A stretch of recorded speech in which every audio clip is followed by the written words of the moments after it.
De acuerdo a su experiencia y conocimiento del tema político en el país, eh, ¿cómo podemos entender o evaluar este año 2024 que estamos ya próximos a terminar en el tema político, tanto regional como nacional? Mire, en lo nacional no tengo la menor duda que la historia lo va a registrar como un año sombrío, posiblemente el peor desde el restablecimiento de la democracia, en términos de la calidad política de los actores, en términos de que los bolivianos hemos sido víctimas de una disputa necia, irracional, entre quienes han usado todos los mecanismos para apoderarse de una sigla que ha estado en juego. Es un retroceso más o menos hacia el siglo XIX, a las primeras décadas del Estado boliviano, por la calidad y características de esa disputa que ha dañado la convivencia, que ha dañado las instituciones y que ha afectado indudablemente nuestra economía.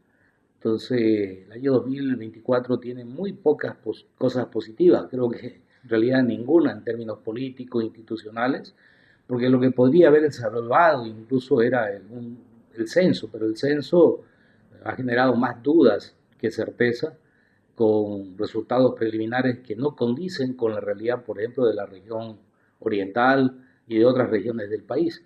Consecuentemente, creo que además es un final, un epílogo demasiado grosero, ¿no? Para un modelo político que fue muy publicitado, como fue el de el proceso de cambio, ¿no? La llegada de los indígenas al poder, esto de la reserva moral de la humanidad, que creo que por los hechos ha quedado totalmente fuera, ¿no? De toda posibilidad de argumentar a favor de, sobre todo de quienes han manejado este proceso político, ¿no?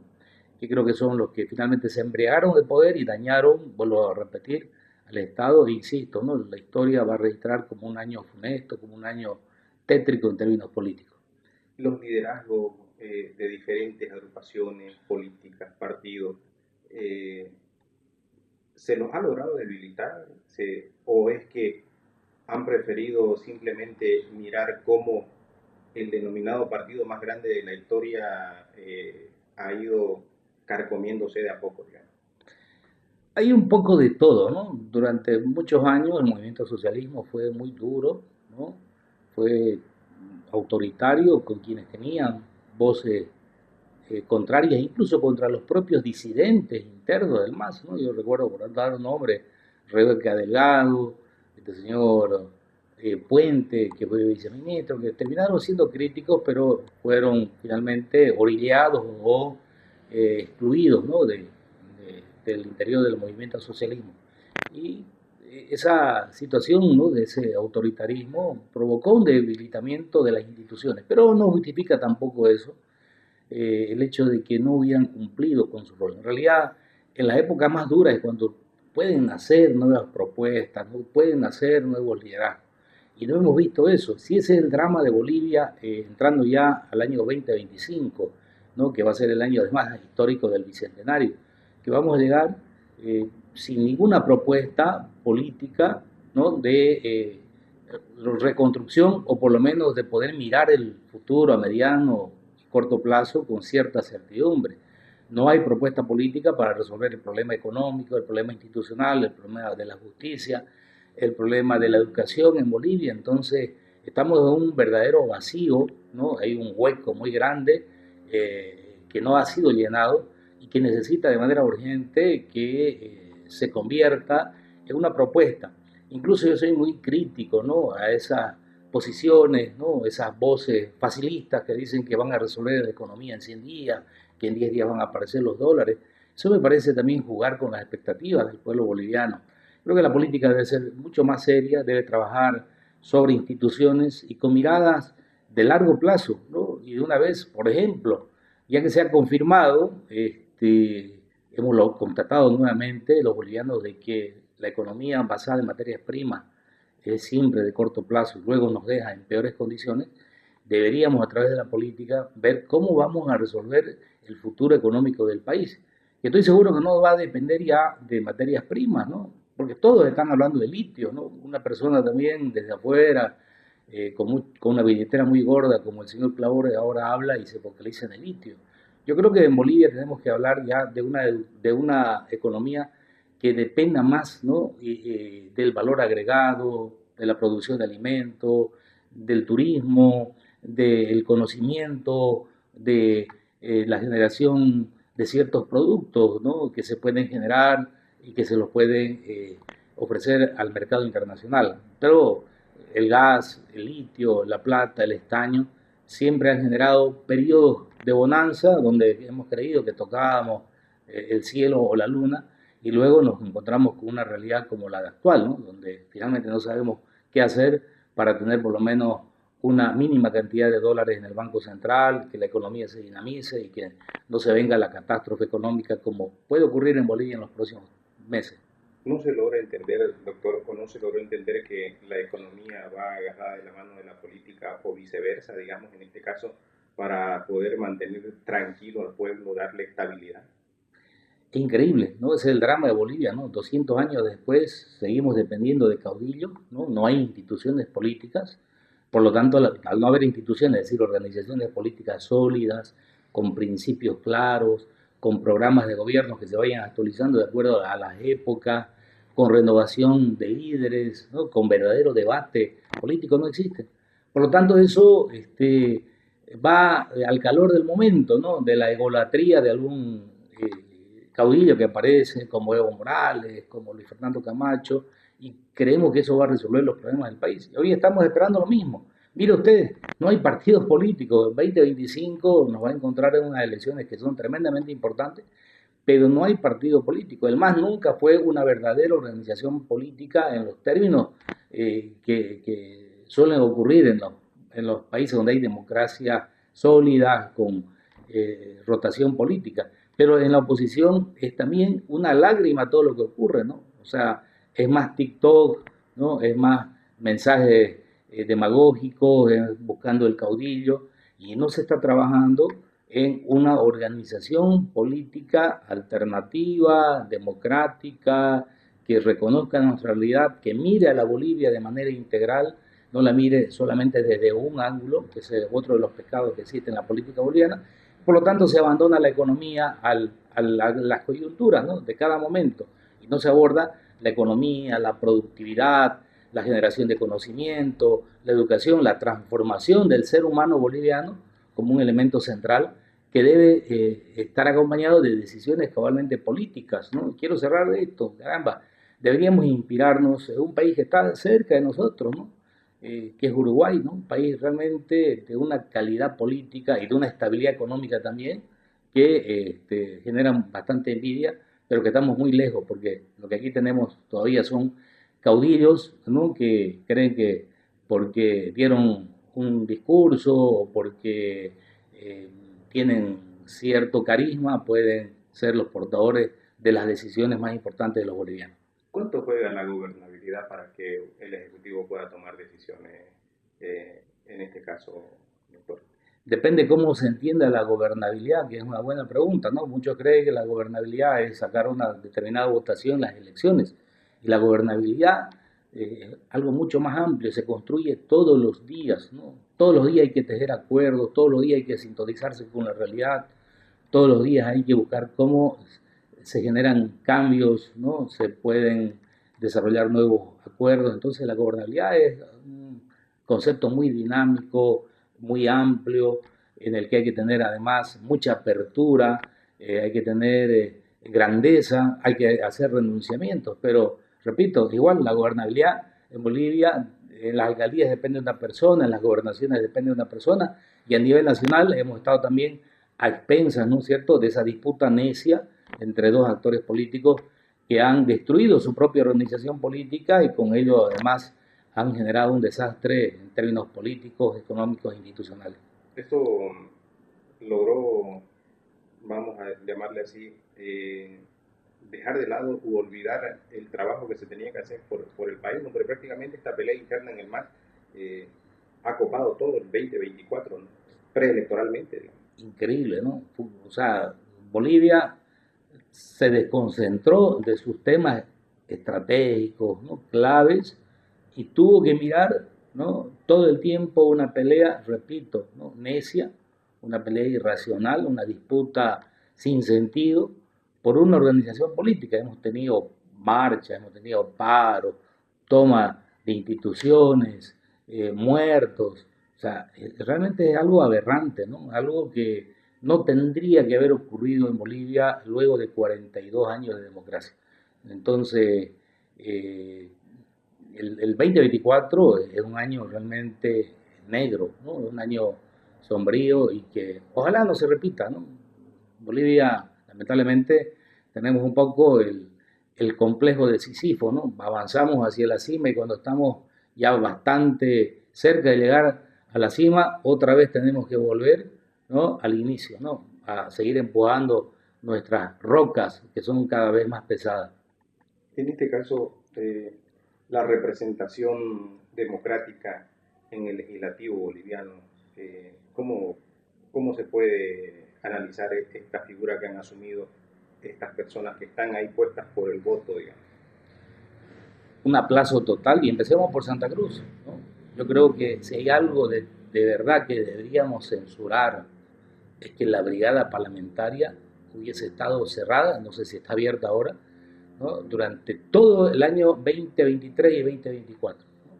No han hecho ningún trabajo político, no hay una agenda estratégica regional, no ha habido peticiones de informe, no ha visto proyectos de ley.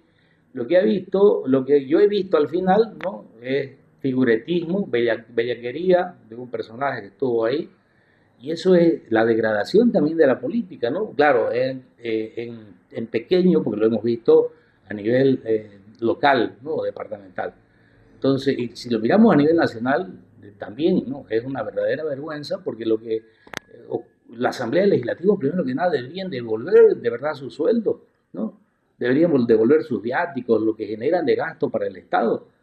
¿Cuántas sesiones ha habido durante el año? ¿Quién estaba presidiendo la Cámara de Diputados? Un señor Guaitari, denunciado por corrupción, por cobros indebidos, encontrado en reuniones con postulantes a la Fiscalía General del Estado, una serie de situaciones irregulares, ¿no? Y no se ponen de acuerdo. Han usado ese hemiciclo histórico, sagrado para la democracia, para mechonearse, para empujarse, para gritar, pero no para debatir, no para deliberar y no para llegar a acuerdos. Entonces, la democracia se ha debilitado en términos deliberativos, democráticos, institucionales, tremendamente, ¿no? Está en el piso, está noqueada la democracia que deben ejercer nuestros representantes. La Asamblea Legislativa ha dado pasos atrás, ¿no? Estamos como en las épocas de la dictadura. Yo creo que si se cierra el Parlamento, de verdad, nadie extrañaría en este momento el Parlamento, ¿no? De verdad, lamentablemente tenemos que llegar a esa conclusión, grave, dramática, pero es así. Y repito, alguna vez lo propuse, deberíamos considerar la posibilidad de incluir en una reforma constitucional la disolución de los órganos ejecutivo y legislativo cuando se dan circunstancias como la hemos vivido en 2024 para obligar, ¿no? A adelantar elecciones y renovar el sistema político porque quienes han estado ahí no han tenido la capacidad, no han tenido la grandeza, no han tenido esa responsabilidad patriótica de pensar en el país más allá de sus intereses inmediatos. El tema de los créditos fue una constante, ¿no? Entre ejecutivo y legislativo. Sí, pues el tema de los créditos, ¿no? Ha sido, y el tema también de las elecciones judiciales, ¿no? Han sido los elementos que han usado ellos como caballitos de batalla para también trasladar esa disputa necia a la Asamblea Legislativa. Entonces, ahí hemos visto personajes siniestros. Nunca más deberíamos tener diputados como los que han hecho espectáculos, ¿no? Griteríos, eh, nunca han podido hacer un trabajo de comisión siquiera consistente. Eh, la, la, Asamblea Legislativa ha sido todo un verdadero retroceso, entonces no hay nada que se pueda rescatar y como usted menciona, ni siquiera han podido debatir hidalgamente, de manera abierta, qué créditos se tendrían que descartar, pero qué créditos tal vez, ¿no? Que vienen incluso con condiciones muy favorables para el Estado podrían haberse aprobado, ¿no? Porque además tienen un objeto concreto. No, no había nada de eso porque se antepuso la pelea necia entre Evo Morales y Luis Arce Catacora. Doctor, para el 2025, ¿cómo se avisora el panorama político con esta degradación política y el vapuleo de la democracia, como me da a entender en estos momentos?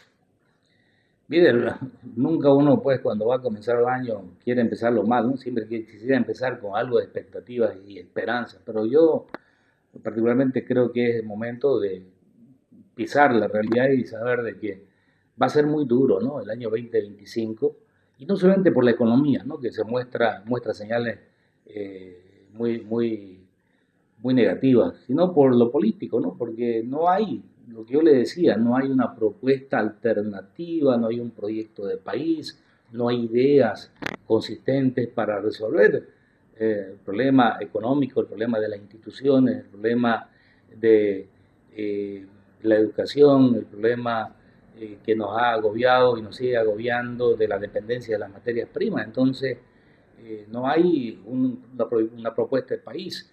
Eh, Tendríamos que hablar también de restablecer las autonomías o hacerlas funcionar, y tampoco veo a alguien que tenga ahí una línea de trabajo clara con respecto a ello, ¿no?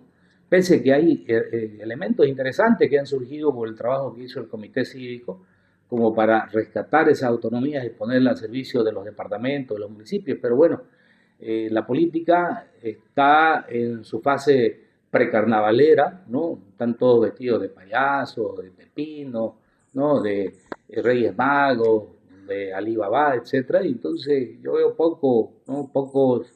Pocas esperanzas de que surja una organización que pueda reorientar el camino político del país, que pueda generar esperanza y que pueda llamar al esfuerzo.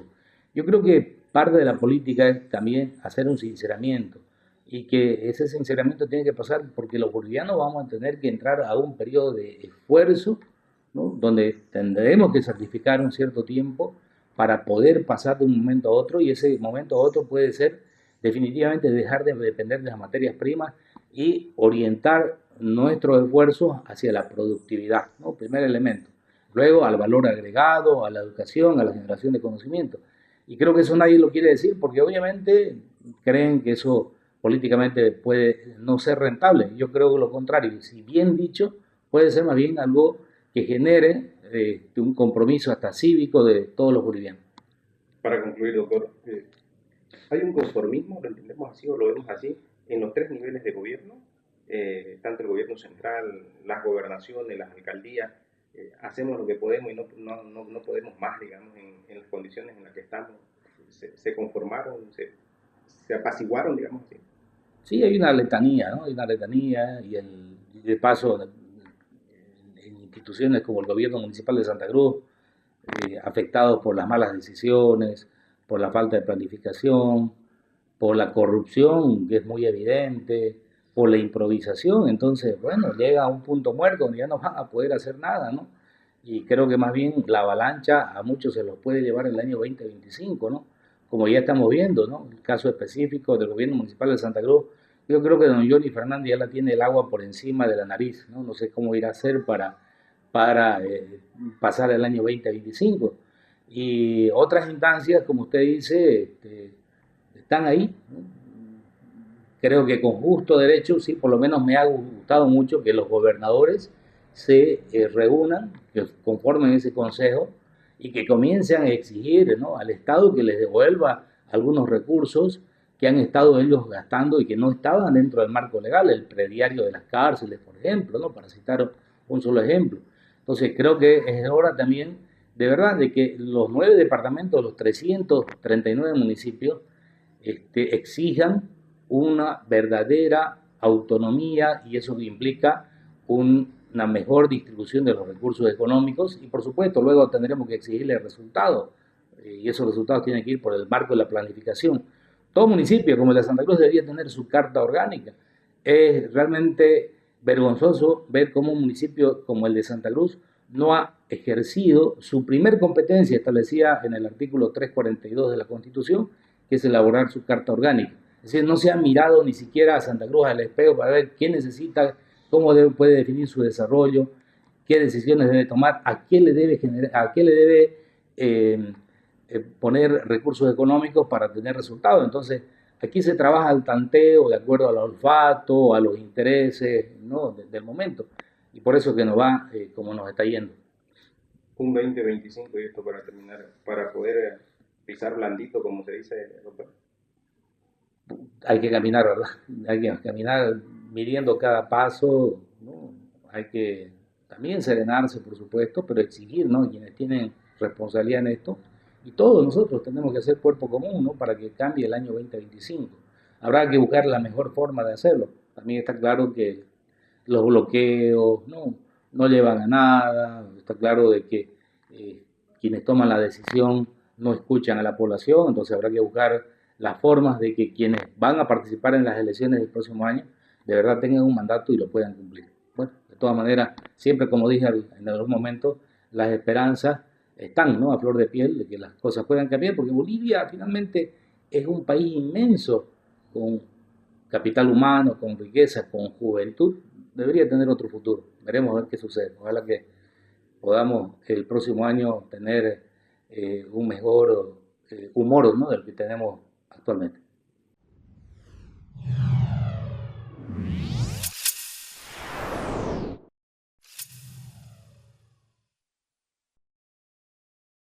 En este 2024, como Gobernación de Santa Cruz, impulsamos el progreso de nuestra región con 11 obras, 8 terminadas y 3 en ejecución, impactando en 6 de nuestras 15 provincias, transformando la vida de más de 232.000 habitantes. Además, estas obras aseguran la conexión vial en la mayor zona de producción agrícola de Santa Cruz, garantizando que los alimentos lleguen a la mesa de cruceños y bolivianos. Estamos reduciendo brechas, conectando Santa Cruz, en busca de una mejor calidad de vida para todos nosotros. Sigamos avanzando, Santa Cruz.